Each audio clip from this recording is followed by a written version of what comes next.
कमान की तब्दीली का वक्त हुआ चाहता है।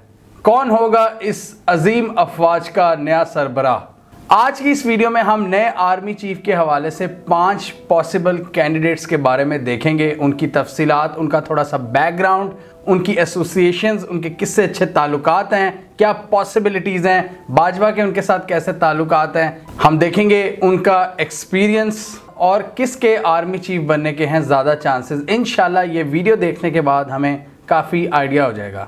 आर्टिकल 243 की शिक 3 के मुताबिक प्रेसिडेंट अपॉइंट करता है सर्विसेज चीफ को प्राइम मिनिस्टर की रिकमेंडेशन के मुताबिक।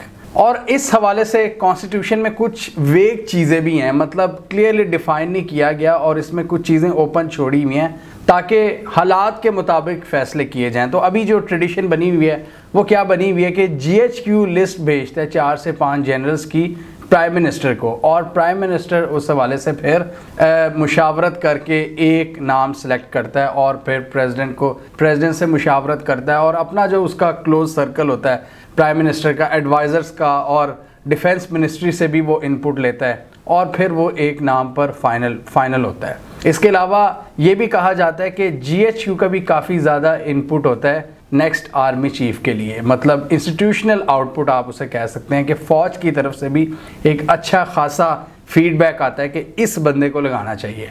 और एक रवायत ये भी बनी हुई है कि पाकिस्तान में जनरली उसको आर्मी चीफ बनाया जाता है जिसने किसी कोर की कमान संभाली हो।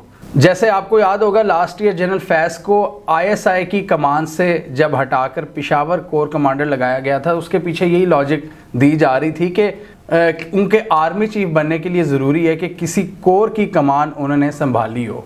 वैसे तो दुनिया के बहुत से कम ममालिक होंगे जहां पर आर्मी चीफ की तैनाती एक बहुत बड़ा इशू बन जाता है। तरक्की याफ्ता ममालिक में देखें तो वहां पर तो लोगों को आर्मी चीफ का नाम भी नहीं पता होता, लेकिन हमारे कुछ डायनामिक्स ऐसे हैं कि फ़ौज का बड़ा अमल दखल है पूरे सिस्टम में।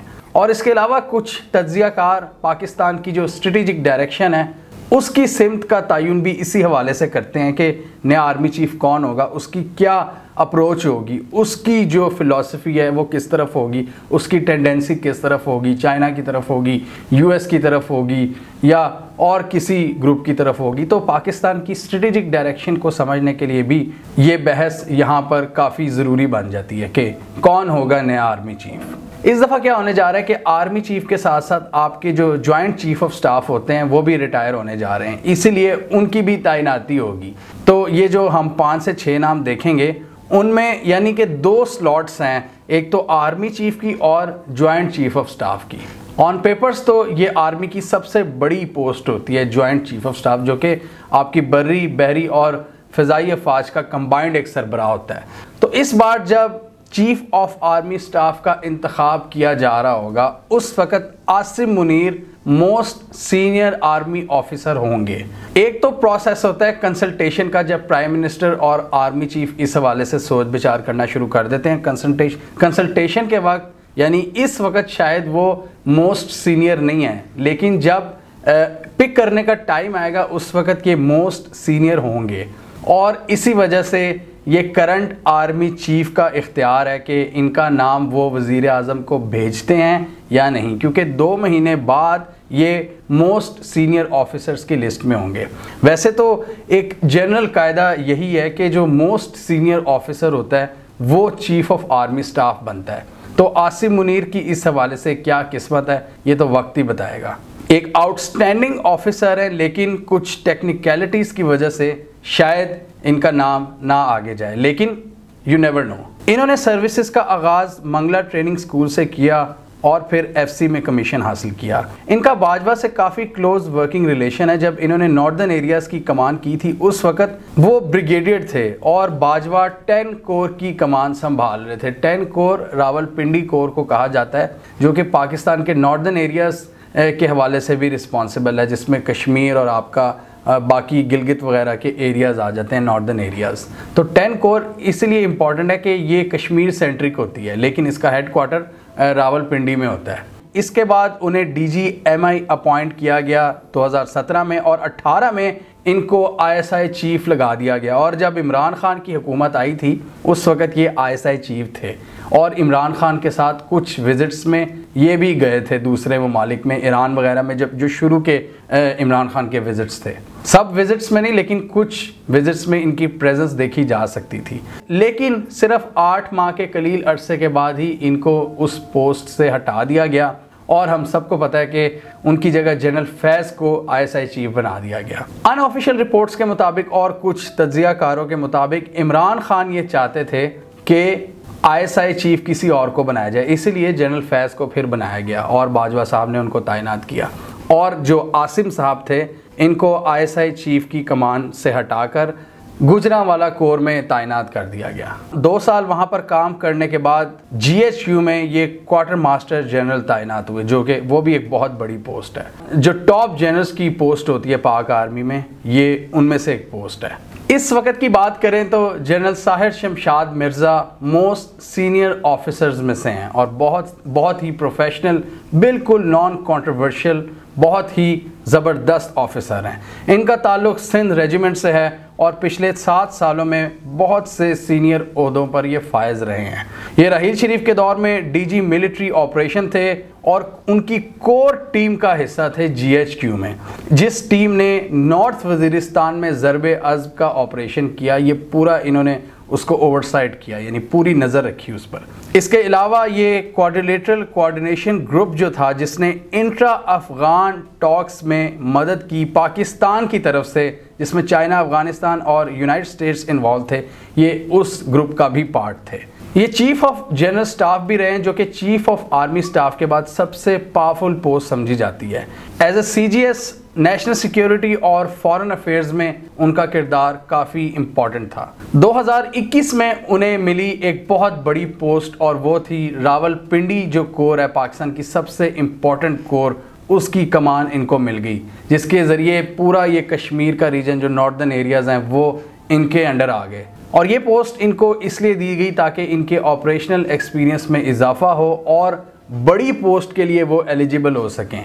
बड़ी पोस्ट यानी कि ये चीफ ऑफ आर्मी स्टाफ या जॉइंट चीफ ऑफ स्टाफ। और बहुत से एक्सपर्ट्स का ख्याल ये है कि ये जो नई 2 सीट्स खाली होने वाली हैं, चीफ ऑफ आर्मी स्टाफ और जॉइंट चीफ ऑफ स्टाफ की, इसमें से एक सीट तो पक्की इनकी है। लेफ्टिनेंट जनरल अज़हर अब्बास ये बाजवा साहब के बहुत करीब समझे जाते हैं। ये इस वक्त ये चीफ ऑफ जनरल स्टाफ हैं GHQ में। जैसे हमने पहले डिस्कस किया कि ये आर्मी चीफ के बाद दूसरी ताकतवर तरीन पोस्ट समझी जाती है, जिसमें ये सारे मामला जो GHQ में चल रहे होते हैं उनको ये देख रहे होते हैं और उनको मैनेज कर रहे होते हैं, चाहे वो ऑपरेशन से रिलेटेड हों, चाहे वो इंटेलिजेंस से रिलेटेड हों।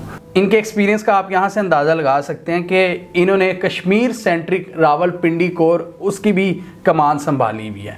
2021 में जब पाक आर्मी और इंडियन आर्मी के दरमियान LOC में सीज़ फायर मुआहदा तय पाया, उसको भी लीड करने वाले यही थे, क्योंकि उस वक्त ये 10 कोर की कमान संभाल रहे थे और ऑब्वियसली उसमें चीफ ऑफ आर्मी स्टाफ की पूरी अप्रूवल थी, जो ये चीज़ जाहिर करती है कि इनका बड़ा क्लोज वर्किंग रिलेशनशिप है बाजवा के साथ।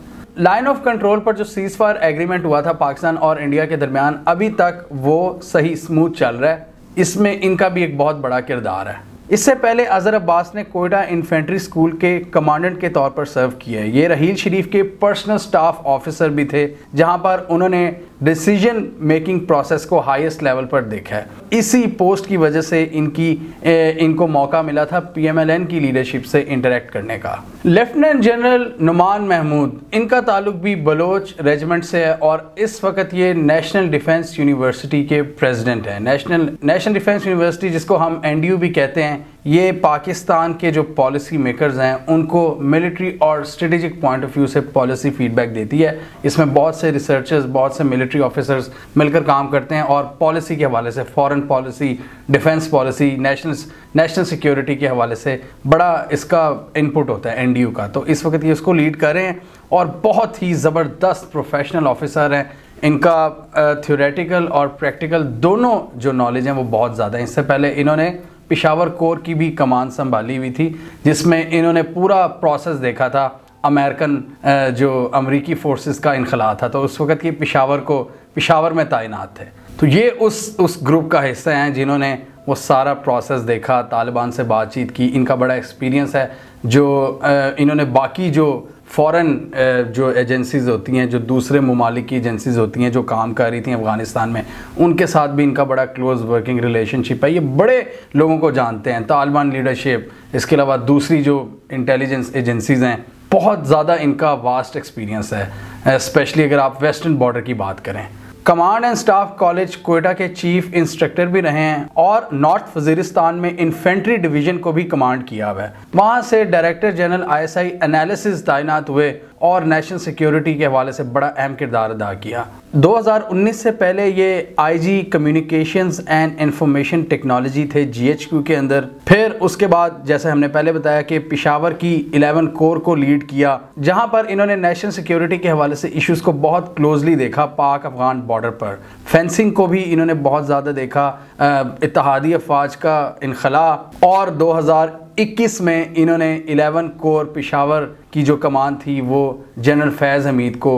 अब आते हैं पाकिस्तान आर्मी के एक और बहुत इंपॉर्टेंट जनरल पर, जनरल फैज़ हमीद। इनका ताल्लुक भी बलोच रेजिमेंट से है और इस वक्त ये सबसे ज़्यादा डिस्कस किए जाने वाले जनरल्स में से हैं। जैसा कि हम सबको पता है कि अभी रिसेंटली ये पेशावर कोर में थे, या जिसको 11 कोर कहते हैं। ये भी एक बहुत इम्पॉर्टेंट कोर है पाकिस्तान की नेशनल सिक्योरिटी के हवाले से, और अभी रिसेंटली इनका जो तबादला है वो बहावलपुर में कर दिया गया है। पेशावर कोर से पहले हम सबको पता है कि ये पाकिस्तान के ISI चीफ थे और उसमें जो इमरान खान की गवर्नमेंट थी उसके साथ इन्होंने काफ़ी क्लोजली काम किया हुआ है। जनरल बाजवा से इनके ताल्लुकात की बात करें तो इनका जो वर्किंग रिलेशनशिप है बाजवा के साथ वो बहुत पुराना है। As a brigadier lieutenant general Faiz Hameed Bajwa साहब के अंडर थे जब बाजवा साहब 10 कोर को लीड कर रहे थे। जब बाजवा साहब आर्मी चीफ बने थे तो जनरल फैज़ सिंध में तैनात थे और फ़ौरन बाजवा ने इनको बुला लिया ISI के अंडर। ISI के अंदर वहाँ पर इन्होंने काउंटर इंटेलिजेंस का जो विंग है उसके वो DG बने। उसके बाद ये GHQ में एडजुटेंट जनरल भी रहे और इनको सिर्फ 2 महीने बाद ही DG ISI का रोल दे दिया गया। जनरल फैज़ के हवाले से एक कंट्रोवर्सी बन गई थी पिछले अक्टूबर-नवंबर में, जब हमने देखा था कि इमरान खान ने बाद में इसको क्लैरिफाई किया कि वो जनरल फैज़ को रखना चाहते थे सर्दियों में, क्योंकि अफ़गानिस्तान के हवाले से जो मैटर्स थे उस हवाले से इमरान खान चाहते थे कि DG ISI जनरल फैज़ ही रहें। लेकिन GHQ का मौक़िफ़ ये था कि उनको चेंज किया जाए और नदीम अंजुम को ISI का चीफ बनाया जाए, और फिर अल्टीमेटली 1 महीने के बाद हमने देखा कि नदीम अंजुम ही बन गए आपके ISI के चीफ नवंबर में। जनरल फैज़ जो पेशावर कोर के कमांडर थे, जो बड़े अरसे से तालिबान के साथ मुज़ाकरात कर रहे थे, चाहे वो अफ़गान तालिबान हो, चाहे वो तहरीक तालिबान पाकिस्तान हो यानी TTP, उन सब के साथ यही सारे मामलात को लेकर चल रहे थे।